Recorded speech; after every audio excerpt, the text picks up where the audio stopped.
আমি আমার বাবার যারা হত্যা করছে আমি তাদের বিচার চাই, তাদের ফাঁসি চাই। আমাদের এতিম বানাইছে, আমরা এখন কোথায় যাব? আমার বাবাকে এরকম নিষ্ঠুরভাবে মারছে। আমার বাবার কোনো দোষ ছিল? আমার বাবার এই ব্যবসার জন্য মায়েরা ফলাইছে। আমার বাবার দোকানটা দেয় না জন্য আমার বাবার থেকে চাঁদা চাইছে। আমার বাবা বলছে আমি এত কষ্ট করে এই করছি আমার সন্তানের জন্য, আমি তোদের কেন দিব? সেই জন্য আমার বাবাকে এরকম নির্মমভাবে হত্যা করছে।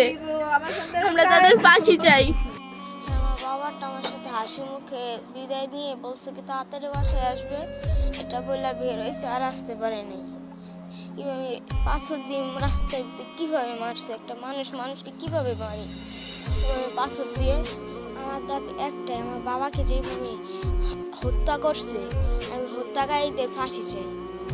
এর পিছনে অনেক মানুষের হাত আছে, 23 জন মানুষের যেভাবে পাথর দিয়ে মারা হয়েছে ওদের তো আর এভাবে আমরা মারতে পারবো না, আইন তো আর হাতে নেওয়া সম্ভব না। তাই আমরা তাদের মৃত্যুদণ্ড চাই, ফাঁসি। একটাই চাই, শুধু ফাঁসি।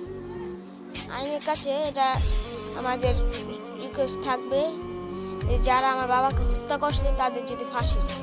আমি আমার হাজবেন্ডের বিচার চাই, এরকম নিশ্চয় ভাবে যে যারা হত্যা করছে আমার স্বামীরে তাদের ফাঁসি চাই। কোনো মানুষ আর কোনো ভাবে এরকম জানি না করে, কারণ ছেলে আর আমার স্বামীর জীবে মারছে ওনারা। বিচার চাই। আমার ছেলে মেয়ের বাবা হারা করছে, আমার স্বামী ছাড়া করছে, এরকম কোনো মানুষ এগুলি জানে কারণ বাবা ছাড়া না করে। আমি জানি যে এখানে ব্যবসায়িক এবং অন্যান্য কিছু কারণে আমার বাবাকে হত্যা করা হয়েছে। এসব নিষ্ঠুরভাবে কেউ কাউকে মারে না। আমরা আমার বাবার হত্যার বিচার চাই।